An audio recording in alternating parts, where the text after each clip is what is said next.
जय श्री ओम नमः सिद्धेभ्यो। नमो अर्हन्ताणं नमो सिद्धाणं नमो आयर्याणं नमो वज्रायाणं नमो लोये सव्वसाहूणम्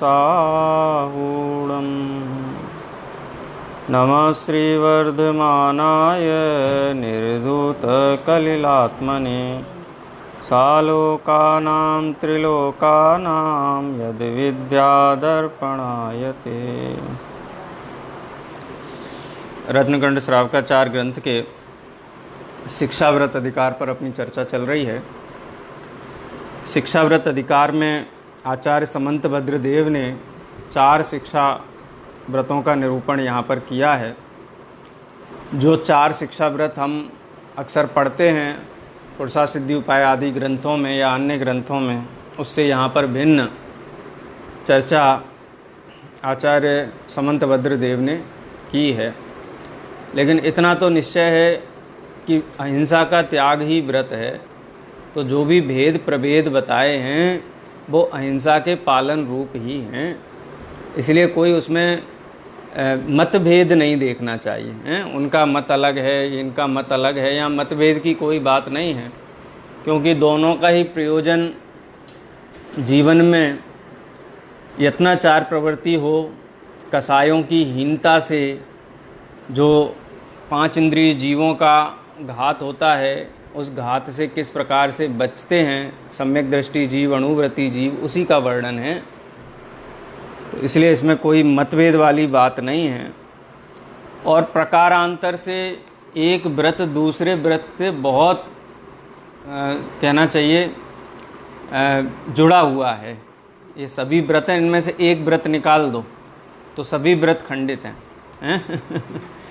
12 व्रतों में से एक व्रत का भी लोप कर दिया जाए तो सब व्रत खंडित हैं। ये तो मकान है पूरा, है नींव में से पत्थर खींच लिया जाए, हाँ तो गिर जाएगा। तो ऐसे ये 12 व्रत अहिंसा के ही परिपालन रूप हैं।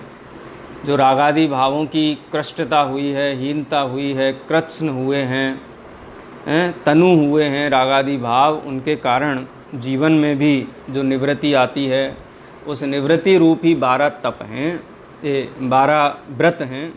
तप की चर्चा अलग है। तो इसलिए ऐसा कोई मतभेद वाली बात नहीं है। कल 91 नंबर के छंद में हमने समझा था, पहले व्रत का नाम बताया देशावकाशिक, देशावकाशिक, दूसरा सामायिक, तीसरा प्रोषदोपवास और चौथा वैयाव्रत्यम। वैयाव्रत्य व्रत यहाँ पर विशेष शामिल किया गया है। अतिथि संविभाग में भी वैयाव्रत्य गर्भित है और वैयाव्रत्य भी एक तरीके का अतिथि संविभाग ही है। गृहस्थ जीव जब मुनि जनों का जब समागम उसको होता है तो नवदा भक्ति करता ही है, अर्घ्य आदि से पूजा भी करता है, आहार आदि भी भक्ति पूर्वक देता है, और मुनि भगवंतों के उपदेश को भी बहुत स्थिर चित्त होकर के, रुचि पूर्वक होकर के सुनता है। और उनकी जो सेवा शुश्रूषा है शारीरिक, देखो शारीरिक सेवा शुश्रूषा की मुनि भगवंतों को कांक्षा नहीं है। शरीर का संस्कार छूट जाने से शरीर की सेवा का भाव भी नहीं रहा है।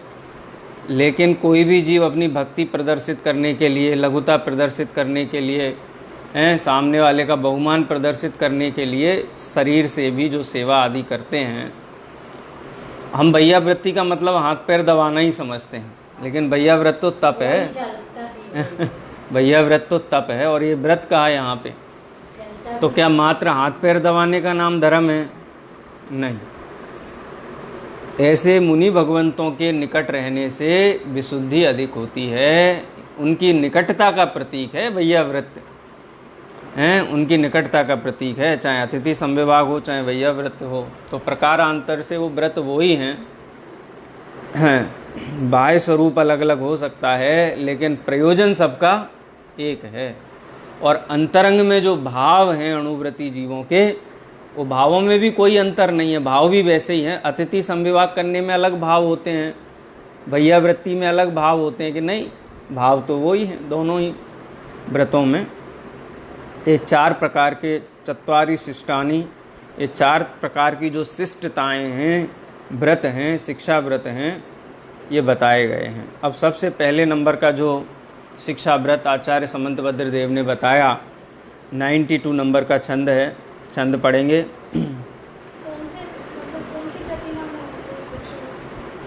वो तो अणुव्रत दूसरी प्रतिमा है, व्रत प्रतिमा में 12 व्रत हो जाते हैं। हाँ,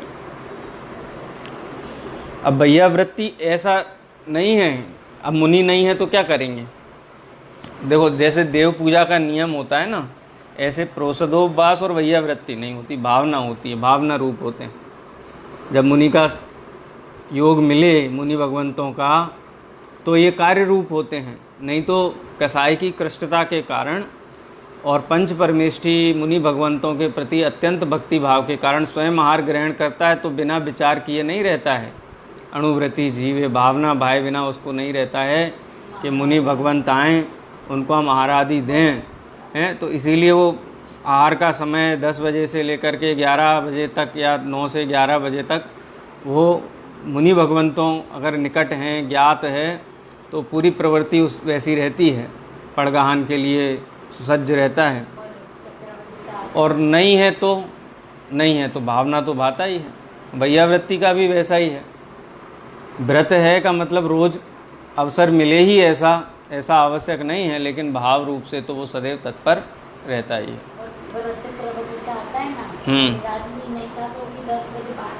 हाँ, इस श्रावकों की मुनि भगवंतों के प्रति भक्ति है। जैसे घर में तो हम इस भक्ति का पालन करते हैं, माताएं हैं, उनके बच्चे खाना ना खा लें, पति खाना ना खा लें हैं, ऐसा विचार करते कि नहीं करते हैं। तो ऐसे ही तो वो विचार क्या है, कोई नियम है, कोई बेड़ी है, बंधन है, अनुराग है, अनुराग के वशीभूत होकर के करते हैं। ऐसे ही जो अणुव्रती जीव हैं, अब उनको लौकिक वृत्तियाँ तो नहीं हैं। जो मोक्ष मार्ग में आगे चलने वाले, मोक्ष मार्ग का नेतृत्व करने वाले जो मुनि भगवंत हैं, जो वर्तमान में उपलब्ध हैं, उनके प्रति अत्यंत भक्ति भाव रख करके उनको आहार दान देने का, उनकी सेवा करने का, उनसे भव के अभाव का मार्ग जानने का, सुनने का, प्रेरित होने का भाव रहता है। तो भावना रूप से तो ये रहते ही हैं, कार्य रूप से जब संयोग होता है तब होते हैं। वैसे दिग्व्रत में तो काफ़ी विस्तार से हम समझ ही चुके थे देशव्रत का क्या स्वरूप है। तो भी यहाँ पर शिक्षा व्रतों के अंतर्गत जो सबसे पहला देशावकाशिक माने देशव्रत है वो अपन पढ़ते हैं। छंद है, देशावकाशिकं स्यात् काल परिच्छेदनेन देशस्य प्रत्यहमणुव्रतानां प्रतिसंहारो विशालस्य। तो संस्कृत का छंद है। संस्कृत का छंद का अर्थ कैसे लगाया जाए, तो समान विभक्ति वाले शब्दों को सबसे पहले देखो।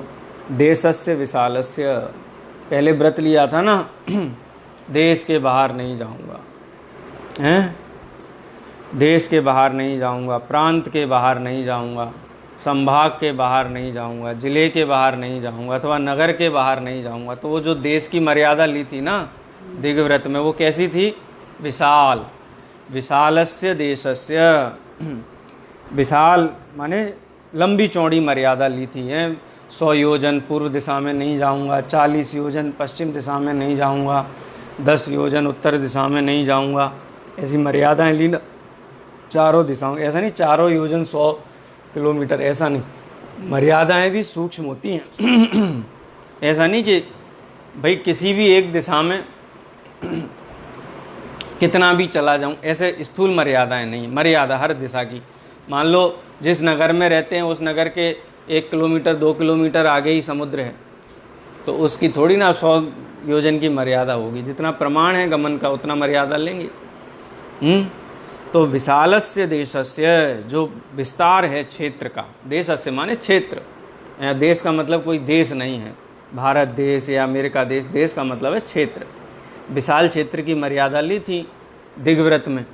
अब देश व्रत में क्या करते हैं, विशालस्य देशस्य काल परिच्छेदनेन, अब उनका काल परिच्छेदन करके प्रत्यहम प्रतिसंहारम, माने काल की अपेक्षा सहित।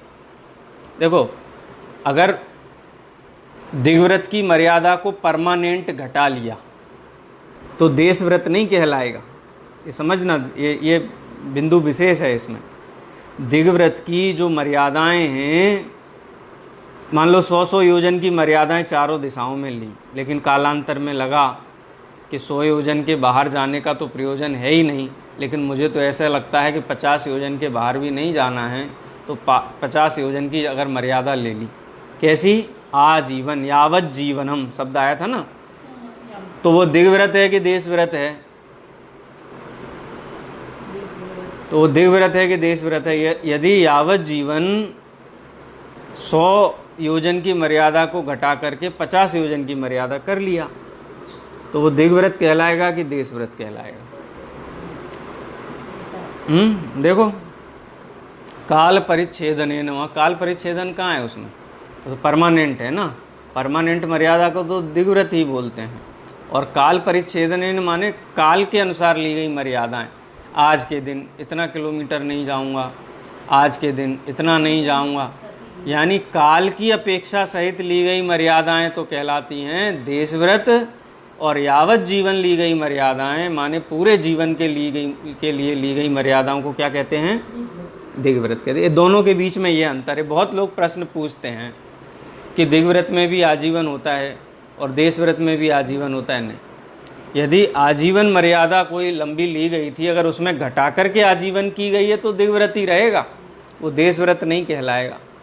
दिग्व्रत का ही जो मर्यादा क्षेत्र है, उस मर्यादा क्षेत्र के अंदर काल के अनुसार मर्यादाएं लेना। 1 पखवाड़े, 4 महीने, जैसे मुनि भगवंत मर्यादा लेते हैं ना, गमनागमन नहीं करेंगे चतुर्मास में। श्रावक भी लेते हैं, श्रावक भी मर्यादा लेते हैं। और वो मर्यादाओं की क्या उपयोगिता, ये आगे चर्चा आएगी। मर्यादा क्षेत्र के बाहर मानो कि ये श्रावक जन भी मुनियों की भांति ही स्थूल हिंसा का त्याग करते। महाव्रतों से तुलना की गई, किसी भी व्रत की तुलना महाव्रतों से नहीं की है, लेकिन दिग्व्रत और देश व्रत की तुलना महाव्रतों से की गई। पहले भी जब हम ये चर्चा पढ़ रहे थे, तब भी दिग्व्रत की तुलना, जब देश व्रत की तुलना वहाँ पे की थी ना, महाव्रत के जैसी ही है। क्योंकि जैसे मुनि भगवंत त्रस और स्थावर हैं, असत्य हैं, चोरी, कुशील और अब्रह्मचर्य के त्यागी होते हैं, सूक्ष्म रूप से पापों के त्यागी होते हैं, वैसे ही अणुव्रती श्रावक हैं, दिग्व्रती श्रावक मर्यादाओं के बाहर सूक्ष्म पाप के भी त्यागी हैं। तो महाव्रतों जैसी विशुद्धता वो है उस क्षेत्र के, और क्षेत्र के अंदर वाली है वो, उसकी तुलना नहीं है। तो क्या शब्द डाला? काल परिच्छेदनेन, यानी काल विभाग से। प्रत्यहम अहोरात्र शब्द है संस्कृत में, सुना है? अहोरात्र, अहोरात्र माने क्या होता है? अह माने होता है दिन, और रात्र माने तो रात्रि होती है। तो यहाँ क्या आया? प्रत्यहम, प्रत्यहम माने प्रतिदिन, दिन के हिसाब से। काल परिच्छेदनेन प्रतिदिनम, प्रत्यहम प्रतिसंहार, प्रतिदिन उसको संकुचित करना, माने दिन के हिसाब से, दिन रात के हिसाब से, 24 घंटे के हिसाब से, पहर के हिसाब से, पक्ष के हिसाब से, अयन के हिसाब से, मास के हिसाब से, है ना। काल परिच्छेदनेन, काल परिच्छेदन के अनुसार। काल परिच्छेद अनेन माने देश विशाल क्षेत्र में जो मर्यादाएं दिग्व्रत में ली गई थीं, उन्हीं मर्यादाओं को देश व्रत में और ज़्यादा सीमित करते हैं। सीमित करने की अपेक्षा क्या है? यावत जीवन या काल विशेष में ही, तो कहते हैं काल विशेष में। ठीक है। प्रत्यहम प्रतिसंहारो माने उनका दिवस आदि के हिसाब से प्रतिसंहार करना, संकुचित कर लेना, उसे क्या कहते हैं? देशावकाशिकम। व्रत का नाम ही रख दिया। 91 नंबर के छंद में भी क्या कहा था? देशावकाशिकम है। और 52वें नंबर के भी छंद में उसको क्या कहा? देशावकाशिकम, माने दिग्व्रत का नाम आचार्य समंतभद्र देव कहते हैं और देश व्रत का नाम आचार्य समंतभद्र कहते हैं देशावकाशिकम। ठीक है, ये किसको होता है? अणुव्रतानाम, जो अणुव्रती हैं, जो अणुव्रतों के धारी हैं, स्यात माने उनको होता है। जिन श्रावकों ने अणुव्रत धारण किए हैं उन श्रावकों के द्वारा विशाल क्षेत्र की मर्यादा जो ली गई है उसको काल क्रम के अनुसार या काल विभाग के अनुसार दिन आदि में प्रतिसंहार करना माने सीमित करना क्या कहलाता है? देशावकाशिक व्रत कहलाता है, माने देश व्रत कहलाता है। ठीक है, ये छंद का सामान्य अर्थ हुआ। ये मर्यादाओं का प्रयोजन क्या है? मर्यादाओं का प्रयोजन क्या है? हाँ, हिंसा आदि, देखो हिंसा आदि तो कम होती ही है, लेकिन ये मर्यादा धारण करके क्या करेंगे? मर्यादा ले ली ना, क्यों मर्यादा ली? मर्यादा का क्या प्रयोजन क्या है? खाली हिंसा से बचना है? मर्यादा का प्रयोजन है समय और शक्ति का संचय करके उसको सही जगह पे डाइवर्ट करना। ये व्रत हैं क्या? व्रतों के लिए व्रत नहीं लिए जाते। क्या ज्ञानी जीव ये नहीं समझते कि जिस जीव का जिस समय, जिस क्षेत्र, जिस काल, जिस भाव में मरण होना लिखा है उस द्रव्य क्षेत्र काल भाव में मरण होता ही है? को सक्कदि वारेदुम अवम वा जह, वो क्या कहते, को सक्कदि वारेदुम इंदो वा तह जड़िंदो वा, साक्षात जिनेंद्र भगवान भी, साक्षात इंद्र भी उसको टालने में समर्थ नहीं। जो होना है सो होकर के रहता है, अनहोना तो कुछ होता नहीं है। तो फिर मर्यादाएं क्यों लेते हैं? मर्यादाओं लेने का एकमात्र प्रयोजन है शुद्धोपयोग, अपने उपयोग की एकाग्रता को बढ़ाना। सदासुख दास जी ने जब उनको ऑफ़र किया गया, ये प्रस्ताव दिया राजा ने कि हम आपकी सैलरी डबल कर देते हैं और आपका पोर्टफोलियो भी बढ़ा रहे हैं, पंडित सदासुख दास जी ने जो टीका लिखी है रत्नकरंड श्रावकाचार्य ग्रंथ की, हैं, उसमें यही प्रस्ताव था ना उनके सामने। अणुव्रती जीव क्या करेगा? प्रस्ताव स्वीकार करेगा, प्रमोशन स्वीकार करेगा। वो तो निरंतर ये भावना बाते थे कि ये भी छूटे। अब ये तो संकट हो गया ना कि अब राजा ने आज्ञा दी है तो क्या कहें। तो बहुत विवेकी युक्तिवान पुरुष थे, तो अत्यंत विनम्रता के साथ राजा को ये अनुरोध पहुंचाया कि हे राजन, हमको ये नहीं चाहिए, आजीविका हमारी इसमें बहुत आराम से चलती है, जितना आप वेतन देते हैं हमको दुगना वेतन नहीं चाहिए। यदि वास्तव में ही आप मेरे काम से प्रसन्न हैं तो मेरे काम के घंटे आधे कर दीजिए, ठीक है, और जो आप वर्तमान में जितना मुझे देते हैं क्या वेतन, उसका आधा वेतन कर दीजिए। देखो हैं कितना निष्प्रय भाव है। और देखो कार्यालयों में जाकर के तो इतना पॉलिटिक्स रहता है अपने प्रमोशन के लिए, धन के लिए, उसी की गणना चालू रहती है, कब कितना डीए लगेगा, कब कितनी इंक्रीमेंट लगेगा, कब कितनी सैलरी मिलेगी। और एक पंडित सदासुख दास जी हैं, वो राजा से अपने जो नियोक्ता हैं, जो रोज़गार देने वाले हैं, उनको ये निवेदन करते हैं कि आप हमारी जो सैलरी है वो आधी कर दीजिए, लेकिन हमारा जो समय है कार्य का वो भी आधा कर दीजिए, लेकिन काम हम पूरा ही करेंगे, उस आधे समय में भी हम काम पूरा ही करेंगे। तो क्यों ली मर्यादा? क्या प्रयोजन था मर्यादा लेने का? समय ही है ना, समय शक्ति। समय शक्ति का जितना संचय रहेगा, जितनी अपने पास बचेगी, तो अपना जो रुचि का क्षेत्र है, अपने आत्मकल्याण की जो प्रक्रिया है, उस प्रक्रिया को और तेज गति से आगे बढ़ाएंगे। तत्वचार, तत्व चिंतन करेंगे, स्वाध्याय करेंगे, हैं, तत्व के निर्णय से और निर्मलता बढ़ेगी, एकाग्रता बढ़ेगी। तो ये प्रयोजन होता है। तो वास्तव में किसी जीव को रक्षा का भाव नहीं होता है, मैं बचा सकता हूँ, इस मान्यता का नाम तो मिथ्यात्व है। मैं मारता हूँ अन्य को, हैं, ये क्या है? ये मान्यता क्या है? आचार्य कुंद देव ने बड़े स्पष्ट शब्दों में ये बात कही है कि अगर तुम ऐसा मानते हो कि मैं किसी को मारता हूँ, मैं किसी को बचाता हूँ, तो इस मान्यता का नाम मिथ्यात्व है, और मिथ्या दृष्टि जीवों को व्रत नहीं होते। तो प्रयोजन क्या है? प्रयोजन तो यही है कि अपने शुद्धोपयोग की, अपने संयम की, अपने व्रतों की, व्रत माने क्या? 5 इंद्रिय के विषयों से व्रत होकर के जो उपयोग है वो आत्मा में लगे।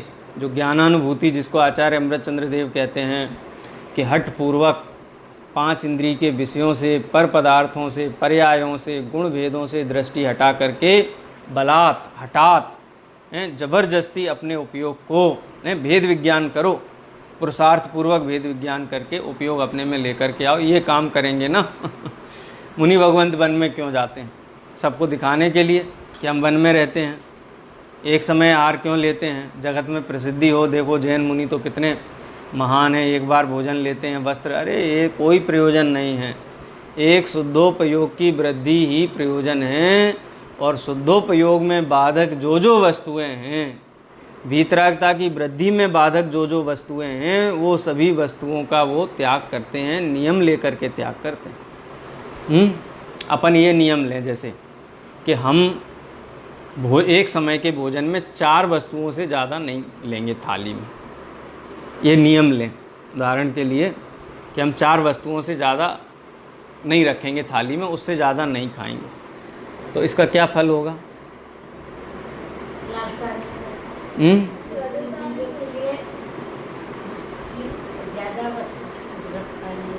देखो 4 वस्तुएं ली ना, अब 4 वस्तुएं बनाने में पहले हम तो अमर्यादित होता था, किसी दिन हुआ तो 10-10 चीज़ें, तो समय खराब होता था कि नहीं? उसमें समय खराब होता था, धन का व्यय होता है, तो उसका खाने का भी गृद्धता तो मिटती है, लेकिन उसमें समय शक्ति भी तो जाती है।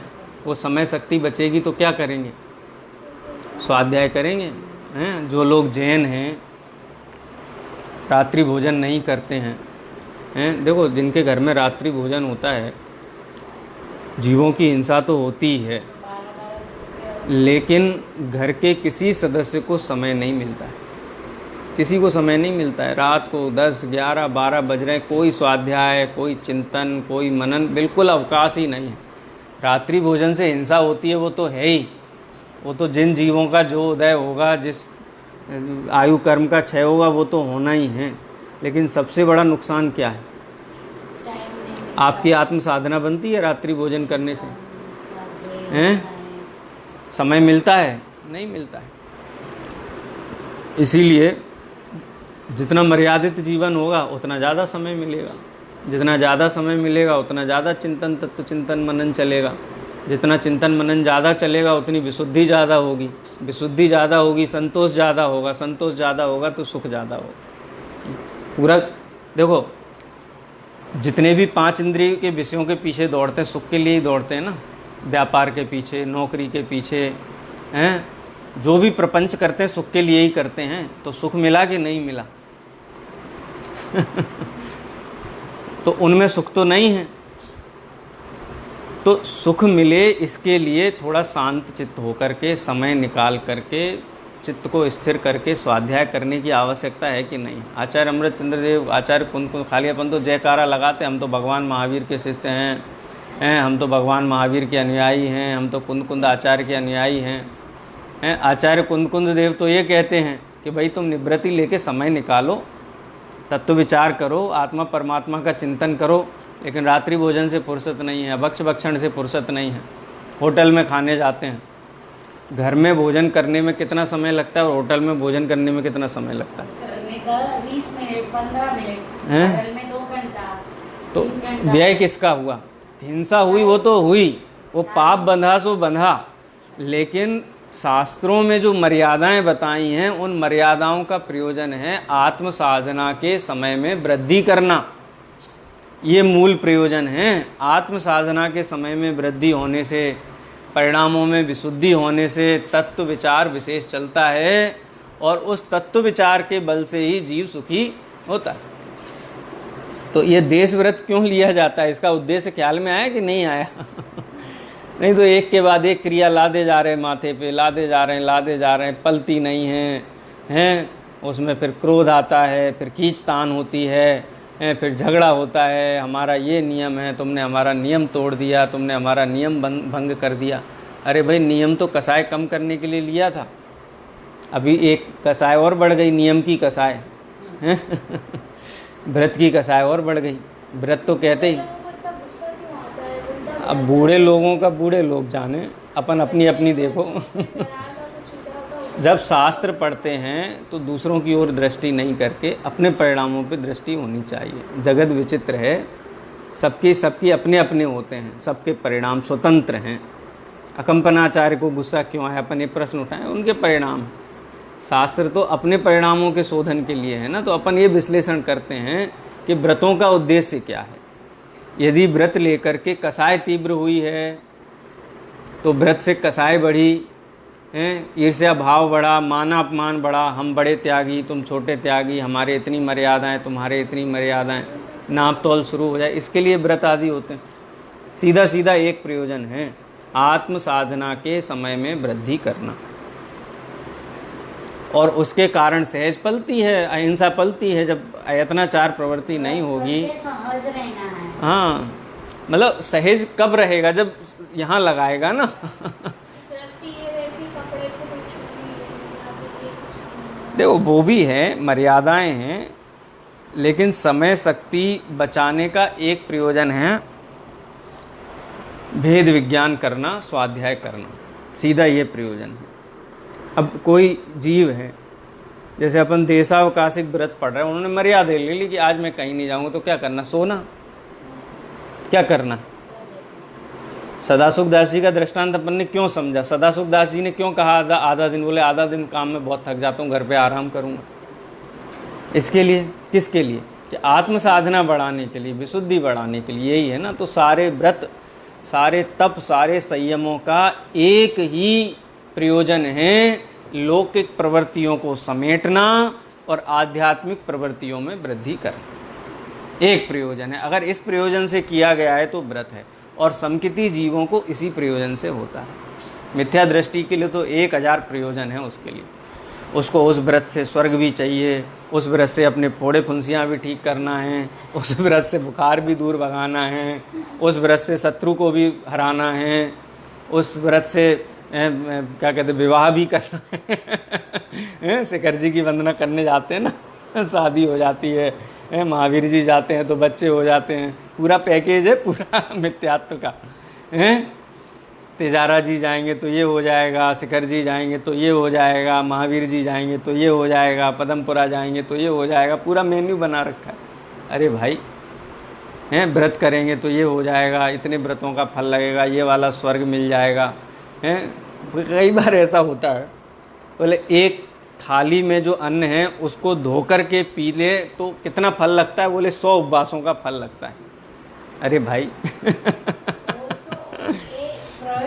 अलग है उसका बताने का। स्यादवाद शैली नहीं समझते, शास्त्रों की शैली नहीं समझते, आचार्य भगवंतों की। उनका बिगाड़ नहीं हुआ। तो एक उपवास की, एक दिन के उपवास की तुलना इससे की जा सकती है। अरे ये तो प्रेरित करने के लिए बात है, कहते हैं ना पंडित अपने सदाचार में लाने के लिए होते हैं। अमृत चंद्राचार्य कहते हैं ना कि उनके शिष्य को क्या कहते हैं, वो निश्चय और व्यवहार का जो छंद है ना,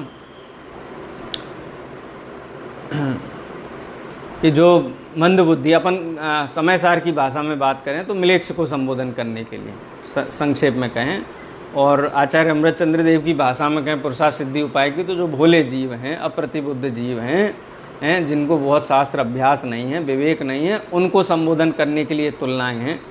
ये कोई प्रमाण नहीं है, माप नहीं है। उपवास उपवास है, और भोजन को करना वो अलग है। अन्न का, एक अन्न के दाने का भी नुकसान नहीं हो, लेकिन एकदम उसको पत्थर की लकीर जैसा, ऐसा ही ब्रह्म वाक्य नहीं है, प्रेरित करने वाले वाक्य हैं। देखो, पुर्वा भील के मात्र कौए के मांस के त्याग की प्रशंसा की जाती है कि कौए के मांस का त्याग किया, बाकी का तो नहीं किया ना उसने, तो प्रशंसनीय है, लेकिन त्याग की प्रशंसा है वहाँ पर। प्रशंसा किसकी है? त्याग की है। किसी भी वस्तु का निरपेक्ष त्याग किया गया है उसकी प्रशंसा है। तो कोई कहे कि अरे बड़ा धर्मात्मा है, बड़े शास्त्रों में उसके गुणगान गाए गए, हमको पता है, हैं? एक पक्षी कौवे का मांस छोड़ दिया, कौवे का मांस खाता ही कौन है?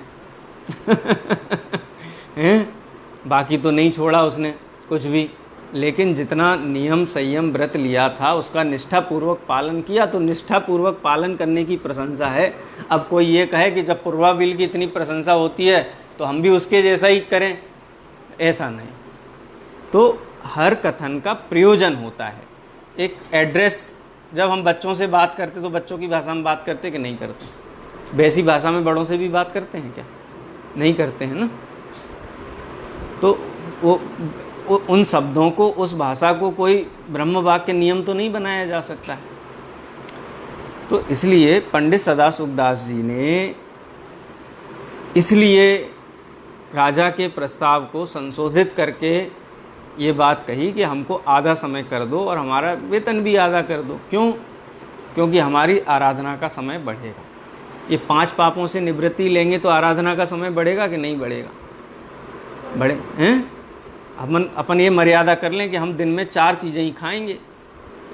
भोजन का समय भी, बनाने वाले का समय भी, घर के पूरे परिवार का समय बढ़ेगा तो स्वाध्याय का समय मिलेगा कि नहीं मिलेगा? रात्रि, अगर परिवार का एक भी सदस्य रात्रि को भोजन करता है ना, तो वो पूरे परिवार की दिनचर्या को प्रभावित करता है, पूरे परिवार की धर्म आराधना को प्रभावित करता है। तो बंधे हुए हैं, सब बंधे हुए हैं ना। घर का वातावरण वैसा रहेगा, विशुद्धि नहीं बनेगी, हैं? एक जन भी यदि भोजन कर रहा है, बैठ करके स्वाध्याय करेंगे तो वो स्वाध्याय का जो विशुद्धता होनी चाहिए वो विशुद्धता नहीं होगी। मन में क्लेश भी होगा, दोनों के ही क्लेश होगा। किसको? भोजन करने वाले को भी क्लेश होगा और स्वाध्याय करने वाले को भी क्लेश होगा।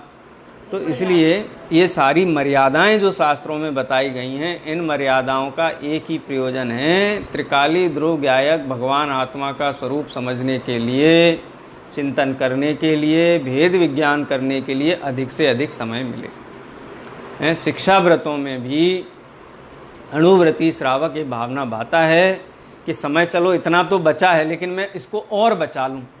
जैसे धन का लोभी पुरुष और धन कमा लूँ और धन कमा लूँ और धन, सवेरे 5 बजे जाके दुकान पे जम जाता है, रात को 10 बजे तक दुकान पे बैठा रहता है। कोई ग्राहक आ जाता है तो कहता है चलो कोई बात नहीं, और आधा घंटा हम खोल देते हैं, आज दुकानदारी ज़्यादा है और खोल देते हैं। तो वो जैसे धन का लोभी पुरुष है, उसको धन में ही सुख लगता है, तो वो उस हिसाब से अपने जीवन चलाता है कि नहीं चलाता है? वो होटल में अच्छा खाना मिलता है, 10 किलोमीटर गाड़ी चला करके जाता है। वो तो मिथ्या है सारा का सारा, कोई सुख नहीं है उसमें। चलता था ना। तो जैसे धन का लोभी पुरुष अपनी मर्यादाओं को बढ़ाता है कि नहीं, स्कोप को, तो जो मोक्ष मार्गी जीव हैं, जिनको सुख का यथार्थ स्वरूप मालूम है, सुख की अनुभूति हुई है, ऐसे जीव यदि अपने मोक्ष मार्ग में लगने वाले समय की मर्यादा को बढ़ाते हैं तो इसमें क्या आश्चर्य की बात है। वो मर्यादा कैसे बढ़ाएंगे? इन नियमों के द्वारा बढ़ाएंगे। हैं? देखो छंद पढ़ते हैं 92 नंबर का। ये समझना पड़ेगा शास्त्रों की। हम भाषा नहीं समझते हैं, प्रयोजन नहीं समझते हैं, व्रत तो ले लेते हैं, लेकिन एक छोटा पाप का त्याग करिए और दिन भर महापाप करते हैं, है ना? ख्याल में छोटा सा त्याग किया, आज हम एकासन करेंगे, कुछ नहीं खाएंगे। फिर क्या किया?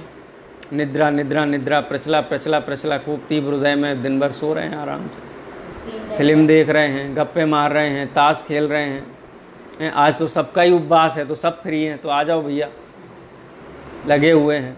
और फिर अभिलाषा है, घड़ी देखता है बार बार, कितने घंटे बचे, कितने काउंटडाउन चालू है। प्रति समय एक भोजन के त्याग का संकल्प लेकर के दिन भर भोजन का ही स्मरण किया तो पाप अधिक कमाया। शायद वो भोजन कर लेता ना तो इतना पाप नहीं कमाता, है नहीं? है ख्याल में ऐसा नहीं कहना। देखो पंडित उल्टा उल्टा बोलते हैं त्यागी व्रतियों का, ऐसा कि जो त्याग कर रहे हैं तो करके देखो। अरे भाई, त्याग का प्रयोजन क्या है वो समझना पड़ेगा ना। वो प्रयोजन समझे बिना जिस काम के लिए अपन चले हैं, जिस काम की तैयारी की है हमने, हमको मोक्ष तक पहुंचना है, तो मोक्ष तक पहुंचने के लिए इन सब का सही स्वरूप समझना पड़ेगा कि नहीं समझना पड़ेगा। बिना समझे ही काम चलाना चाहते हैं, थोड़ी ये कर लिया, थोड़ा वो कर लिया, ऐसा नहीं है। हर क्रिया का अपना अपना प्रयोजन है, हर नियम का अपना अपना प्रयोजन है। तो देशावकाशिक जो व्रत लेते हैं वो आत्माराधना का समय में वृद्धि हो, उसका यही हेतु है। 52वें नंबर का छंद हुआ। 93वें नंबर का छंद अपन पढ़ते हैं, चर्चा अपन कल करेंगे विस्तार से। वैसे चर्चा अपन एक कर चुके हैं, ये अब रिपीट चल रही है अपनी। ग्रहहारि ग्रामाणां क्षेत्र नदीदावयोजनानां च देशावकाशिकस्य स्मरन्ति सीम्नां तपो वृद्धा। अब देश व्रत का स्वरूप क्या है? ऊपर शब्द आया था ना, काल परिच्छिद अनेन, काल की मर्यादाओं को जान करके व्रत धारण किए जाते हैं। काल परिच्छेद अनेन, वो काल की परिच्छिद्दियाँ क्या हैं? परिच्छिद्दी माने भेद, विभाग, काल के विभाग, काल और क्षेत्र दोनों के विभाग यहाँ बताते हैं। पहले क्षेत्र का विभाग बताया। ग्रह, ग्रह माने घर। व्रत के दिन मर्यादा ले ली, मंदिर गए, अब घर आए हैं, अब हम कहीं नहीं जाएंगे, घर पे रहेंगे, स्वाध्याय करेंगे, तत्व चिंतन करेंगे, मनन करेंगे। ग्रह की मर्यादा लेना किसी एक दिन के लिए, व्रत के दिन के लिए। ऐसा नहीं आज तो अष्टमी है, क्या करें, चलो कहीं दूर घूम के आ जाते हैं, आज तो भोजन भी नहीं करना है, किसी के घर बैठे आते हैं, किसी से मिल लेते हैं। नहीं, ये मर्यादाएं सापेक्ष होती हैं। तो उसमें ग्रह माने घर की मर्यादा लेना, अथवा हारि, हारि माने होता है गली। ग्रह हारि ग्रामाणाम आता है ना, उसमें 6 डाला में ताहू में फिर ग्राम गली बाग बजारा, 10 दिस प्रमाण ठान, वो तो ऊपर आ गया। ताहू में ग्रह ग्राम गली बाग बजारा, मतलब जो मर्यादाएं ली गई हैं उनमें भी ग्रह की मर्यादा, हारी माने गली की मर्यादा, गली के बाहर नहीं जाएंगे, हमारे गली में मंदिर है, गली में ही जो भी है अपनी सारी व्यवस्थाएं और घर है, इससे बाहर नहीं जाएंगे। अथवा ग्राम, ग्राम की मर्यादा लेना, अथवा क्षेत्र, क्षेत्र माने अपने खेत तक जाएंगे, कोई किसान हैं तो अपने खेत तक जाएंगे, खेत से आगे नहीं जाएंगे, तो ऐसे क्षेत्र की मर्यादा लेना। नदी, गांव पे जो नदी बहती है उस नदी के आगे नहीं जाएंगे, नदी के इस पार ही रहेंगे। नदी के अनुसार दाव, दाव शब्द आता है ना, दावानल, दावानल माने क्या होता है? जंगल में लगी हुई आग, जंगल की आग, तो दाव शब्द है ना। अनल माने तो अग्नि होता है और दाव माने जंगल। तो जंगल के हिसाब से कि ये वन तक ही गमन करेंगे, इस वन के आगे गमन नहीं करेंगे। वन और योजना नाम, अथवा योजनों में 10 योजन, 20 योजन, 50 योजन, 100 योजन, उनमें भी सीमाएं करना। योजना नाम सीम नाम शब्द आया ना, स्मरन्ति सीम नाम, कि उनकी जो सीमाएं हैं किसके अनुसार? क्षेत्र के अनुसार जो मर्यादाएं हैं, और ये किसके द्वारा धारण की जाती हैं? तपो वृद्धा सीमना, नहीं तपो वृद्धा, कि जो ये सीमाएं कही गई हैं, किसके द्वारा कही गई हैं?